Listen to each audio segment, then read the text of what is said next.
review jurnal dan review buku dari rekan saya yang pertama yaitu Nabila. Maaf, Nadia.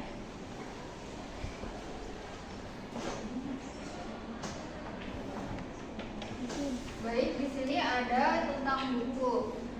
Judul buku materi kita kelompok 3 yaitu Blockchain Blueprint for a New Economy. Pengarangnya Melanie Swan, penerbitnya O'Reilly Media pada tahun 2015.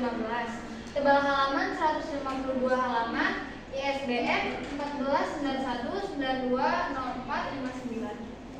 Baik, selanjutnya. Nah, di sini ada tentang penulis. Melanie Swan merupakan pendiri Institut Studi Blockchain, ahli teori teknologi di Departemen Filsafat di Universitas Purdue, dan anggota Fakultas Universitas Singularity.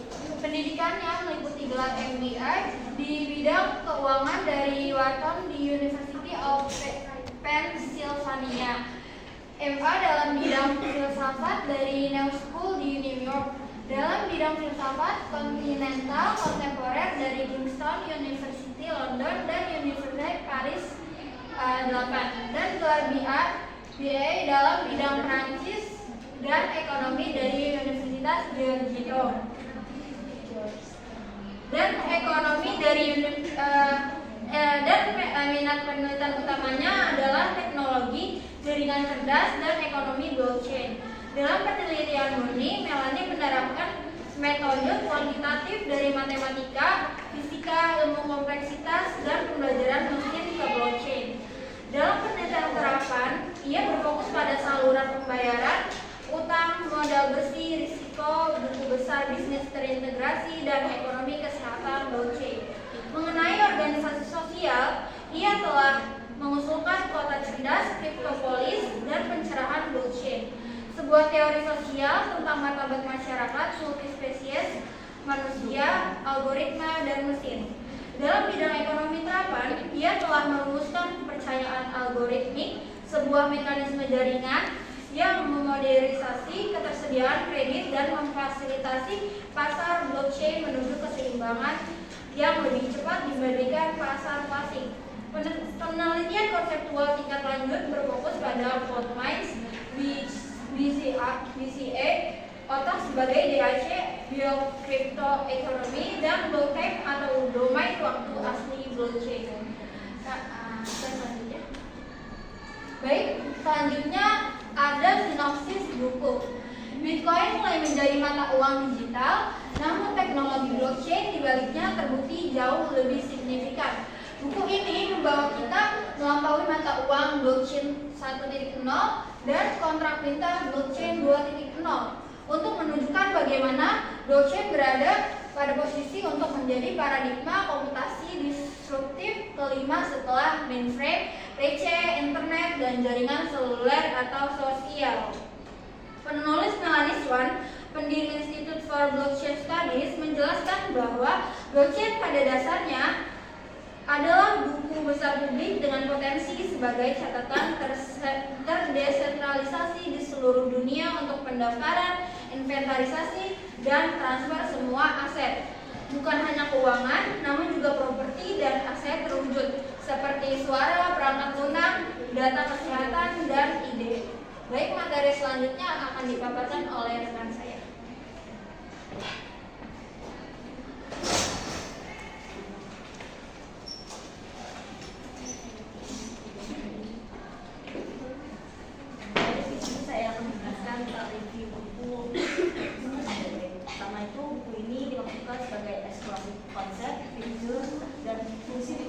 Dan teknologi blockchain yang lebih luas serta kemungkinan dan implikasinya di masa depan. Ia tidak mendukung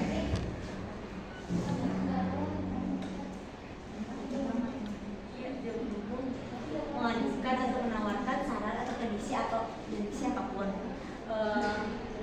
mengenai konsumen industri ini.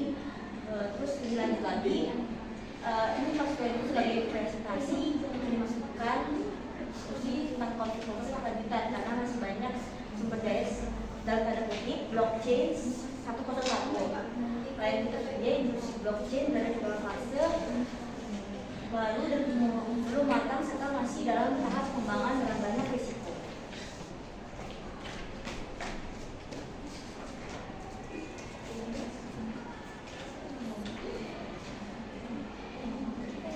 Mengingat dinamisme ini, terlepas dari upaya terbaik kami, mungkin ada kesalahan dari sisi ini juga menjelaskan beberapa informasi yang akan mungkin dalam zaman itu, kan?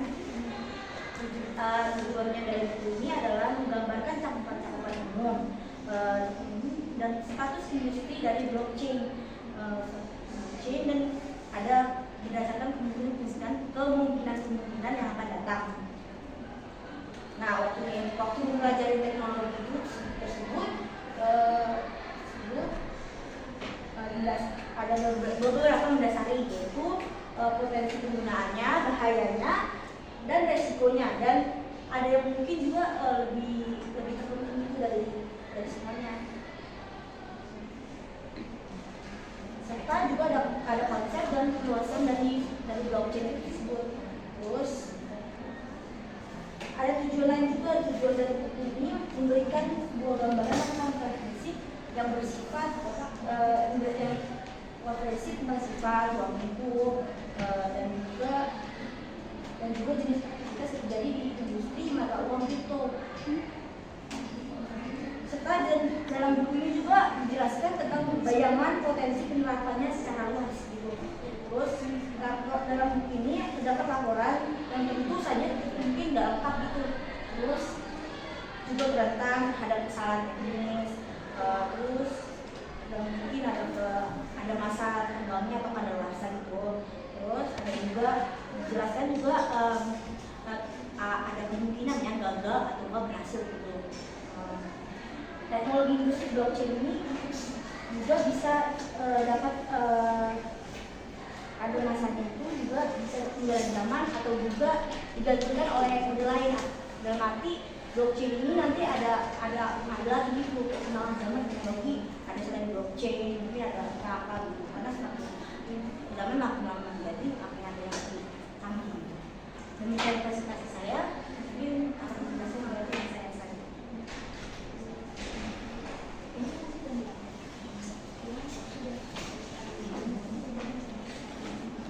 Baik, selanjutnya adalah pemilihan dari buku.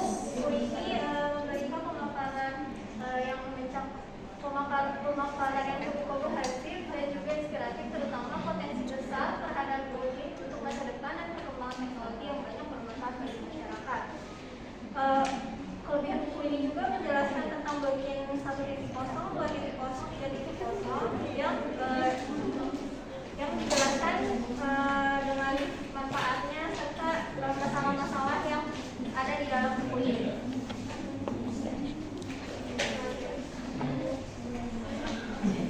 Selanjutnya, kekurangan dari buku ini yaitu buku ini masih tersedia dalam bahasa Inggris, sehingga buku ini hanya bisa dibaca oleh orang-orang yang menguasai bahasa Inggris saja. Seandainya buku ini sudah ada terbitan baru dalam bahasa Indonesia, tentu akan dapat membuka mata banyak orang di Indonesia tentang potensi blockchain. Bagi seorang developer, buku ini mungkin menjadi pilihan yang kurang tepat, karena bagi seorang developer, buku ini mungkin menjadi pilihan yang kurang tepat karena tidak memberikan gambaran secara detail tentang teknis pengaplikasian ini, sehingga beberapa potensi besar yang diungkapkan menjadi seolah terlewat begitu saja. Dan yang kurang dimengerti adalah menggunakan satu gambar sampel. Selain itu, kekurangan itu untuk pemula, buku ini kurang tepat. Jadi memilih buku lain yang mudah dimengerti. Lanjut juga daftar dari buku ini yang cukup lengkap, tetapi tentang penjelasan apa yang dilakukan, apa yang mungkin dilakukan, serta apa yang diikat melalui penjelasan buku ini semua tercampur menjadi satu. Jadi mungkin agak membingungkan gitu dari penjelasan buku ini. Baik, selanjutnya dijelaskan.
hadirnya keamanan data dalam transformasi digital dengan fokus pada aspek kerahasiaan, integritas, ketersediaan, keandalan, dan kecepatan data.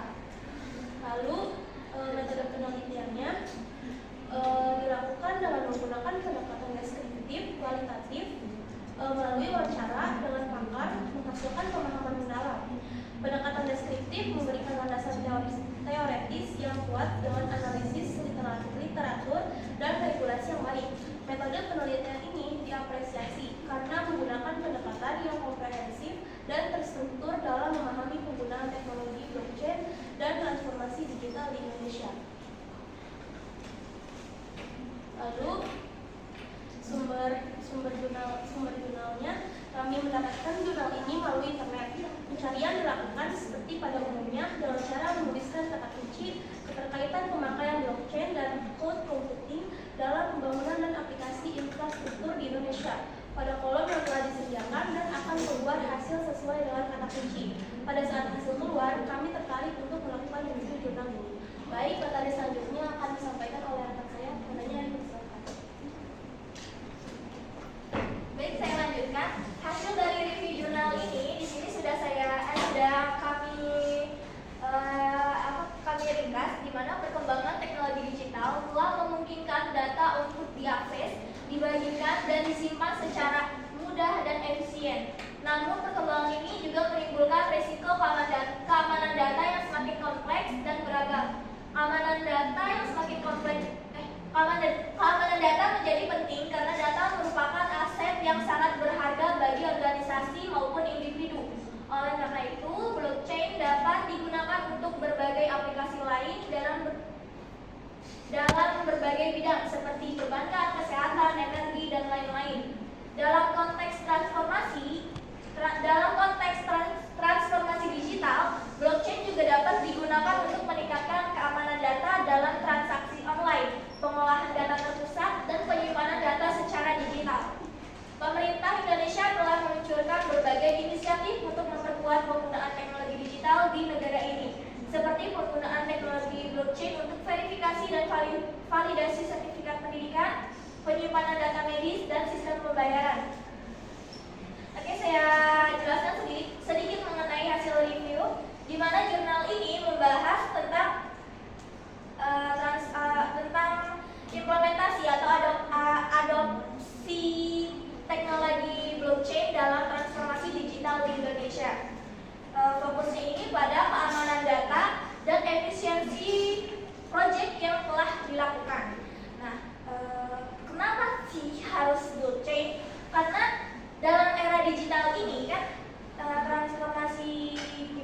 dalam era transformasi digital ini penggunaan teknologi blockchain di Indonesia itu memberikan potensi yang besar, apalagi untuk meningkatkan keamanan data dan efisiensi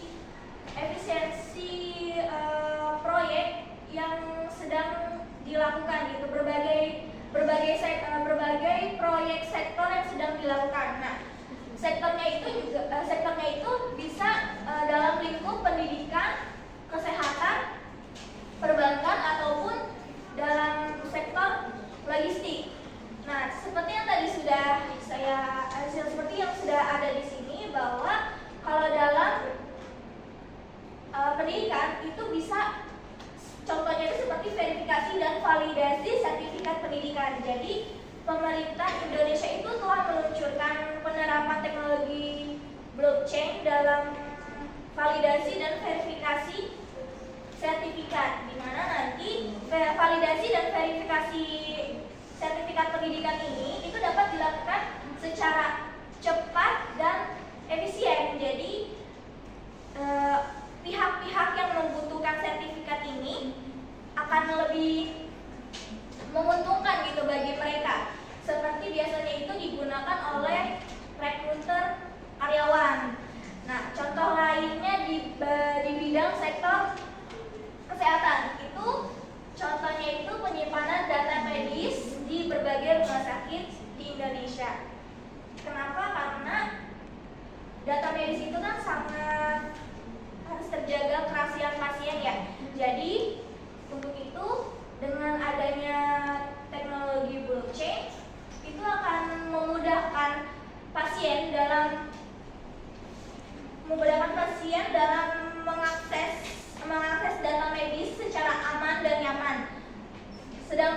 dokter atau rumah sakitnya sendiri itu dapat memperoleh data medis dengan cepat dan efisien. Jadi nggak jauh-jauh kalau dengan teknologi blockchain itu nggak jauh-jauh dari aman, efisien sama cepat gitu. Nah, karena memang banyak banget ya manipulasi atau perubahan data medis, untuk itu ya penggunaan teknologi blockchain ini sangat berguna dalam bidang kesehatan. Nah, untuk selanjutnya itu dalam sektor logistik, blockchain ini dapat digunakan untuk meningkatkan transparansi dan akuntabilitas dalam rantai pasokan, yang dimana dapat membantu mempercepat proses pengiriman dan meminimalisir pembiayaan pengiriman. Nah, keuntungan lain dari teknologi blockchain ini, kemampuannya itu bisa menciptakan transparansi yang tinggi dalam pengolahan data. Jadi setiap transaksi blok dalam blockchain itu terkait dengan blok sebelumnya dan setelahnya, sehingga sulit bagi pihak yang tidak berkepentingan atau tidak berwenang itu mengakses atau memanipulasi data yang ada.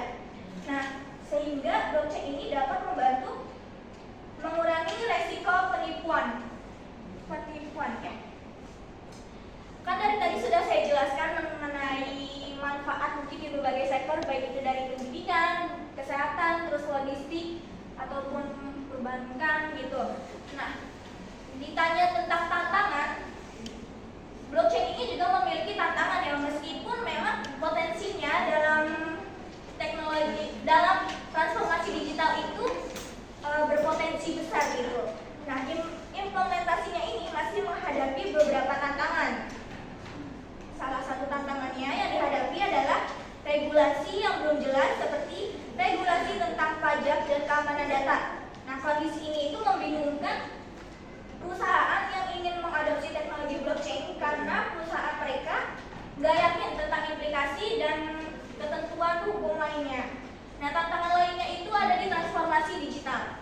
Nah, kalau dalam penggunaan teknologi blockchain, kita itu perlu menggunakan internet yang memang cepat dan stabil. Sedangkan dalam daerah-daerah terpencil, akses internet itu masih belum memadai. Jadi memang ini merupakan salah satu hal yang membuat blockchain itu menjadi tantangan di transformasi digital di Indonesia ini. Nah, untuk yang selanjutnya itu tantangan infrastruktur, di mana ini ada pada internal atau SDM atau dari kita sendiri, karena kurangnya pemahaman tentang pengetahuan teknologi blockchain. Nah, ini juga menjadi masalah dalam mengadopsi teknologi di Indonesia, karena beberapa orang mungkin masih menganggap blockchain sebagai teknologi yang terlalu kompleks dan sulit dipahami.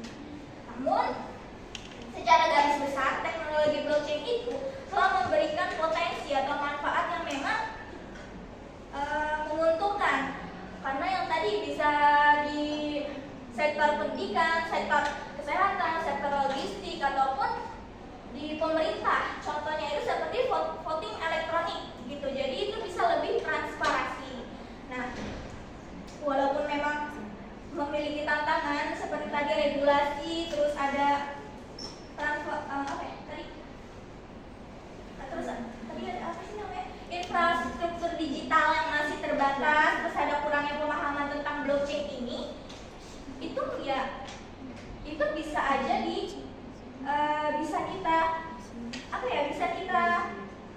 bisa kita atasi dengan bantuan pemerintah swasta, di mana nanti pemerintah swasta itu bisa memberikan pelatihan atau sosialisasi mengenai teknologi blockchain itu. Nah, sasarannya juga nggak hanya di masyarakat umum atau orang dewasa, tapi bisa dari pelajar maupun mahasiswa. Sekian dari saya. Selanjutnya saya lanjutkan ke rekan saya.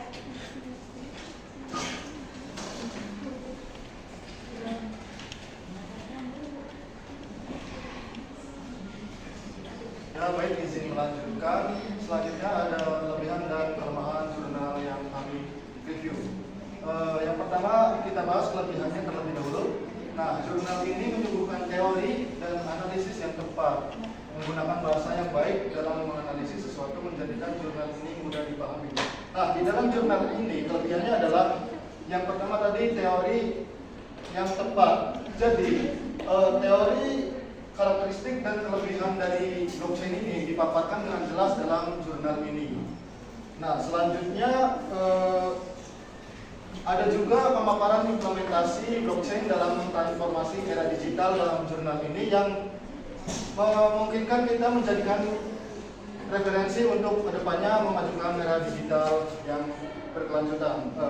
Selanjutnya ada cakupan yang komprehensif, yaitu penelitian jurnal ini memberikan cakupan topik yang menyeluruh dan komprehensif, mengeksplorasi berbagai aspek keamanan data, termasuk kerahasiaan, integritas, ketersediaan, dan integritas teknologi blockchain. Selain itu, jurnal ini juga menyebutkan beberapa referensi yang dicantumkan dalam daftar pustaka. Referensi ini bersifat aktif, yaitu tautan berwarna biru, Pak. Jadi kita bisa menjadikannya referensi untuk penelitian berikutnya. Selanjutnya, kelebihan dari jurnal ini yaitu penerapan dalam konteks dunia nyata, yaitu pembahasannya terkait penerapan teknologi blockchain dalam konteks di Indonesia, menyoroti implementasi dan inisiatif di dunia nyata oleh pemerintah Indonesia dalam beberapa sektor. Selanjutnya, jurnal ini menawarkan pemahaman mendalam tentang keamanan data, blockchain, dan juga penerapannya dalam transformasi era digital pada saat ini. Selanjutnya, saya akan memaparkan dan menjelaskan tentang kelemahan dari jurnal ini. Perlu dilakukan pengkajian lebih lanjut dengan jurnal ini karena di dalamnya harus ada aspek-aspek yang dikaji, beberapa variabel mengenai penggunaan blockchain dalam transformasi digital supaya lebih efisien data dan hasil implementasinya. Selain itu, di dalam jurnal ini juga adanya keterbatasan di sektor kurangnya metodologi penelitian dan juga pendekatan penelitiannya. Jadi di dalam teksnya itu tidak menyebutkan metodologi yang digunakan dalam artikel jurnal ini. Apabila kita lihat berdasarkan penelitian primer, penelitian sekunder, studi kasus atau survei dari jurnal ini tidak menyantumkan beberapa aspek tersebut. Selanjutnya yaitu penyajian temuan tidak lengkap. Jadi teks ini membahas konsep dan informasi secara luas, akan tetapi tidak menyajikan temuan, data atau hasil statistik spesifikasi apapun dari artikel jurnal ini, sehingga membatasi pemahaman lebih dalam dari pembaca yang membaca jurnal ini. Kurang lebihnya itu yang bisa saya paparkan. Saya kembalikan kepada moderator. Terima kasih. Baik, yang selanjutnya adalah sesi tanya jawab. Karena pemaparan presentasi kita telah selesai, kita beri kuota 3 orang penanya terlebih dahulu. Apakah hari ini? Kalian paling malam jam berapa ya? Jam 6. Mau pulang maghrib? Ya karena banyak cewek semua ya, jadi bukannya bukannya saya meremehkan kalian. Cuma kan emang takutnya yang rumahnya jauh. Ada yang rumahnya jauh? Ada yang rumahnya jauh pastinya.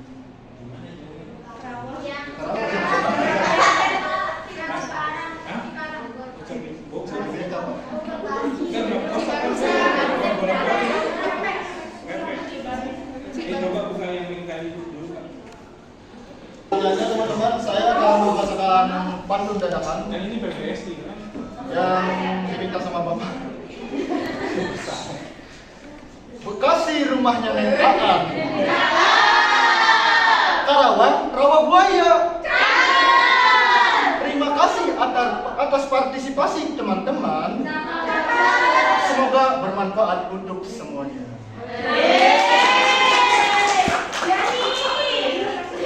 Siapa lagi? Pada yang membeli terasi.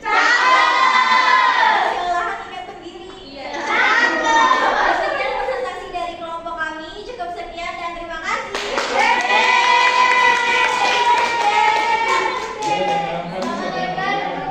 belum. Di Google nggak ada, atau ChatGPT.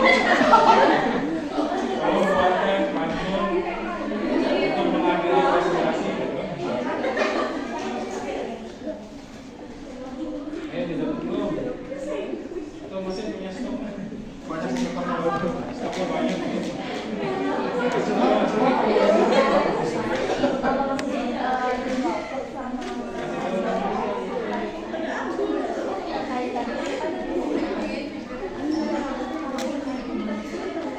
Lebih lama dari motoblog.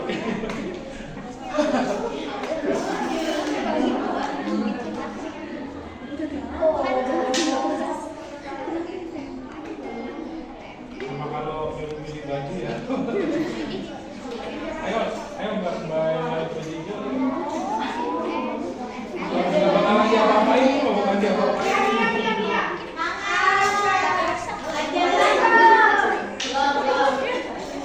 Burung dara, burung cendrawasih.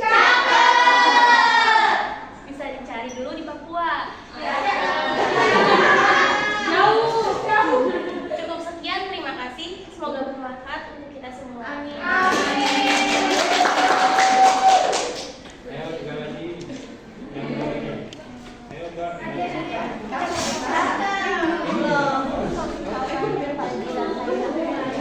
Pisau biasa buat bertani.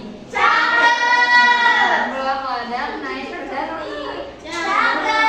Selesai sudah presentasi ini. Semoga bisa memberi arti.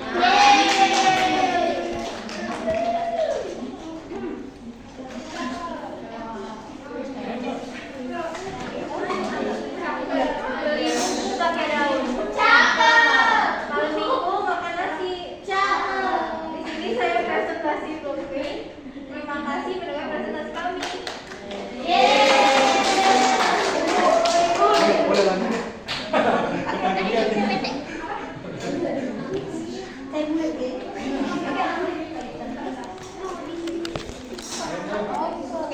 Mulai ya. Pergi naik ke Transjakarta. Kerja media beli buku. Demikian presentasi kita. Saya ucapkan thank you. Masih ada 2 menit mau dia ayo. Bagian. Satu album ya. Yo. Buaya sebutan laki.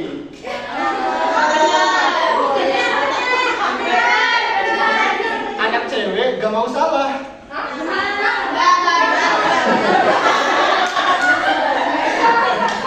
Ulang ah.